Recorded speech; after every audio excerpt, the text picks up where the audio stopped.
pertama ada teori behaviorisme. Teori ini berasal dari seorang ilmuwan yang berasal dari Amerika yang disebut sebagai Bapak Behaviorisme.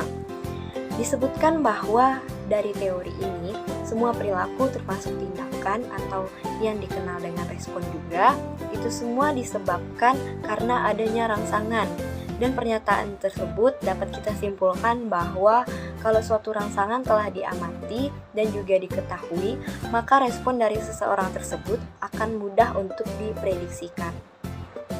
Yang kedua ada teori informasi. Teori informasi ini merupakan sebagian dari teori komunikasi yang klasik.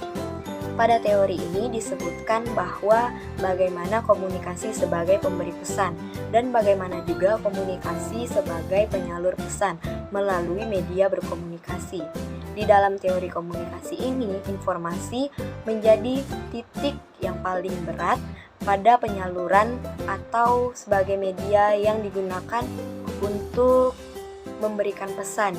Jika sinyal dalam memberikan pesan tersebut tidak baik, maka penyampaian pesan tersebut pun akan tidak baik juga. Selanjutnya ada teori komunikasi humanisme. Komunikasi humanisme ini pernah menjadi bagian dalam dunia pendidikan, yaitu melalui humanistik kurikulum. Isi teori ini lebih menekankan pada pembagian pengawasan dan tanggung jawab bersama antar peserta didik, dengan harapan bahwa sebagai peserta didik kita dapat menyesuaikan dalam kehidupan masyarakat dalam berkomunikasi antar masyarakat. Yang keempat ada teori penggunaan dan kepuasan. Teori ini dikembangkan oleh Blumer dan Coates. Mereka berpendapat bahwa pengguna media memiliki peran aktif dalam memilih media yang ingin digunakannya, sehingga pengguna media dapat dikatakan sebagai pihak utama dalam menyampaikan komunikasi melalui medianya, dan dapat dikatakan juga bahwa mereka mempunyai pilihan untuk menentukan media yang ingin mereka gunakan sesuai dengan kebutuhannya. Yang kelima ada teori agenda setting. Teori ini dikembangkan oleh McCombs dan Shaw. Teori ini beranggapan apabila media menekankan suatu peristiwa, maka media tersebut akan membuat masyarakat menganggap bahwa peristiwa tersebut sangatlah penting. Dalam hal ini, media mempunyai efek yang sangat kuat dalam mempengaruhi asumsi masyarakat, sehingga akan muncul asumsi bahwa apa yang dianggap penting oleh media, maka hal tersebut akan dianggap penting juga oleh masyarakat. Yang keenam ada teori konstruktivisme. Teori konstruktivisme ini beranggapan bahwa manusia selalu memiliki cara pandangnya tersendiri terhadap kenyataan yang mereka hadapi. Mereka senantiasa mencari dan mempelajari untuk menemukan bahasa pertama dan kedua yang akan mereka dapat. Di sisi lain, teori ini juga didefinisikan sebagai pembelajaran generatif. Pembelajaran ini merupakan suatu tindakan atau menciptakan suatu makna terhadap apa yang sudah dipelajari. Yang ketujuh ada teori nativisme. Teori ini didukung oleh Chomsky dan Hadley. Teori ini berpendapat bahwa manusia adalah satu-satunya makhluk Tuhan yang dapat berkomunikasi melalui verbal. Di sisi lain, bahasa merupakan sesuatu yang kompleks. Oleh karena itu, manusia senantiasa belajar untuk dapat berkomunikasi dengan makhluk Tuhan yang lainnya. Yang kedelapan ada teori sibernetik. Tokoh dari dibalik teori ini adalah Wiener. Teori ini tergolong dari teori baru yang dikembangkan oleh teknologi informasi dan ilmu sosial. Teori sibernetik ini merupakan suatu sistem pengontrol yang didasarkan pada komunikasi antara sistem dengan lingkungan yang ada pada antar sistem itu sendiri. Pengontrol dari sistem ini berfungsi dalam memperlihatkan lingkungan. Penerapan teori sibernetik ini biasanya dilakukan kepada siswa-siswa agar mencapai hasil yang efektif. Yang kesembilan ada teori kognitivisme. Teori kognitivisme ini mengedepankan proses belajar daripada hasil dari proses belajar tersebut. Belajar tidak hanya sekedar melibatkan hubungan antara stimulus dan respon, tetapi belajar juga melibatkan proses kita dalam berpikir secara kompleks. Belajar merupakan proses perubahan persepsi dan pemahaman. Menurut aliran, didasarkan atas kemampuan kita dalam menafsirkan peristiwa atau kejadian yang ada dalam suatu lingkungan. Yang ke-10 ada teori ketergantungan. Teori ini dikemukakan oleh Sandra Bell-Rockach dan Melvin Deffler. Fokus dari teori ini terletak pada kondisi struktural yang ada di masyarakat. Fokus ini sangat cenderung mudah untuk dipengaruhi oleh media massa. Teori ini dapat disematkan pada komunikasi masyarakat modern, di mana pada masyarakat modern, media massa dianggap suatu hal yang sangat penting dalam mencapai tujuan dari beberapa proses yang ada. Di antaranya yaitu proses memelihara, proses perubahan, serta konflik dalam tataran masyarakat, dan masalah perorangan dalam suatu aktivitas sosial.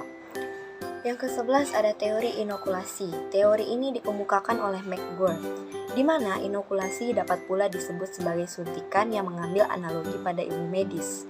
Ibaratkan orang yang tidak siap menahan sakit, maka dia harus disuntikan vaksin untuk memperkuat daya tahan tubuhnya. Teori ini mengemukakan bahwa lebih baik membekali terbujuk dengan argumen sanggahan daripada membiarkannya tidak siap menyangkal perspektif dari lawan. 12. Teori kultivasi. Teori kultivasi ini merupakan teori komunikasi yang membahas mengenai efek dari komunikasi massa. Pandangan dari teori ini adalah bahwa media memiliki efek yang bersifat kumulatif dan lebih berdampak pada tataran sosial budaya dalam masyarakat daripada personal seseorang. Teori ini dikembangkan oleh George Dagmar. 13. Teori spiral of silence atau spiral keheningan. Teori ini dikembangkan oleh Elizabeth Knoll dan Neumann. Teori ini berkaitan dengan bagaimana terbentuknya suatu pendapat umum dalam masyarakat. Spiral of silence menjelaskan bahwa terbentuknya pendapat umum dalam masyarakat ditentukan oleh proses saling mempengaruhi antar komunikasi massa, antar komunikasi antar pribadi, dan persepsi masing-masing individu serta hubungannya dengan pendapat orang lain di dalam masyarakat. Yang ke-14 ada teori norma dan budaya. Teori ini beranjak daripada pengaruh media massa yang kuat mengenai suatu hal. Hal tersebut dapat mempengaruhi kondisi sosial budaya di dalam masyarakat. Pesan dari media massa mampu mengubah norma yang sudah ada dalam masyarakat. Di sisi lain, juga mampu memperkuat norma yang ada di dalam masyarakat. Lebih dari itu, mampu menciptakan norma baru ke dalam kehidupan masyarakat. Yang ke-15 ada teori belajar sosial. Teori ini dicetuskan oleh Bandura. Ia mengemukakan bahwa perilaku manusia dalam konteks sebuah interaksi tingkah laku terdapat hubungan timbal baliknya. Interaksi terjadi antara perilaku kognitif dan pengaruh lingkungan. Pengalaman melalui observasi dan pengamatan terhadap suatu pesan yang disampaikan menjadi suatu hal yang penting dalam teori ini. Dalam teori ini juga terdapat 4 tahapan. Yang pertama yaitu pembelajaran sosial yang terjadi atas adanya perhatian dari individu. Kemudian yang kedua mempelajari pelajaran sosial yang dilakukan melalui kegiatan. Ketiga, pembelajaran sosial dilakukan melalui tindakan. Serta yang terakhir, yang keempat yaitu pembelajaran sosial dilakukan atas dasar motivasi dari masing-masing individu. Selanjutnya yang ke-16 ada teori dependensi efek komunikasi massa. Teori ini merupakan salah satu teori dari komunikasi massa. Dependensi efek komunikasi massa beranggapan bahwa kepercayaan individu kepada media akan berkembang apabila kebutuhan informasional yang tidak dapat ditemukan dalam pengalaman langsung terpenuhi. Massa dinilai bergantung pada media untuk mencapai tujuan. Ini merupakan pendekatan konsisten dengan gagasan dari dasar model penggunaan. Yang ke-17 ada teori birokrasi. Teori birokrasi digunakan untuk komunikasi di dalam organisasi. Max Weber mengungkapkan bahwa model birokrasi sering kali terjadi dipakai untuk mencapai komunikasi dalam organisasi yang efektif. Menurut Weber, ada 8 karakteristik struktural terkait birokrasi organisasi. Yang pertama ada terdapat aturan dan prosedur sesuai standar. Yang kedua, mampu meminimalisir pekerjaan yang sulit. Yang ketiga, hierarki organisasi yang terstruktur. Yang keempat, kemampuan anggota yang mumpuni. Yang kelima, memiliki kemampuan multitasking. Yang keenam, profesionalitas yang tinggi. Yang ketujuh, uraian tugas yang terstruktur dan teratur. Dan yang kedelapan, rasionalitas untuk mencapai keberhasilan. 18. Teori pengharapan nilai. Teori ini merupakan bagian dari teori komunikasi massa. Teori pengharapan nilai bertujuan untuk mengetahui pengaruh penggunaan media terhadap massa dinilai dari kepentingan penggunaannya. Sikap seseorang terhadap segmen-segmen media ditentukan dari evaluasi dan perspektif mereka terhadap media tersebut. Teori ini merupakan turunan dari teori uses and gratification. Yang ke-19 ada teori struktural fungsional. Teori ini merupakan bangunan paling dasar dari ilmu sosial.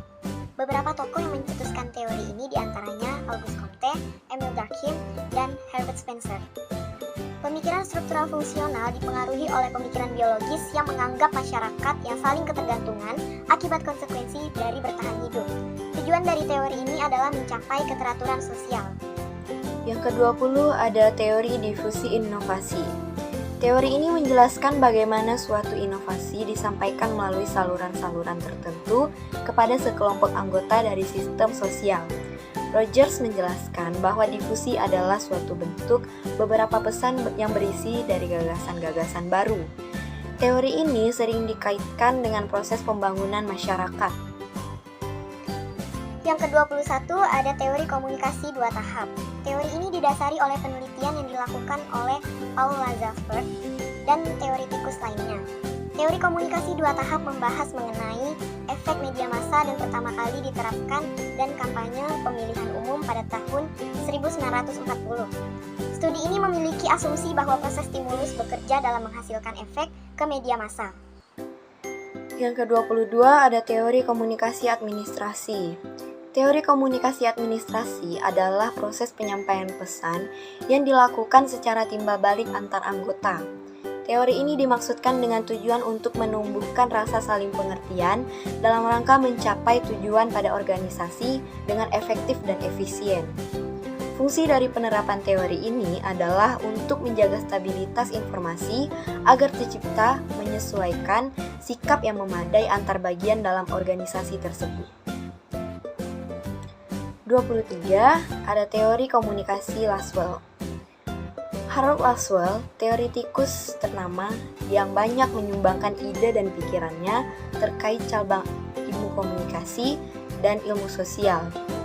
Di tahun 1948, ia mengemukakan bahwa model komunikasi yang sederhana dan hingga kini masih diterapkan sebagai model komunikasi dasar.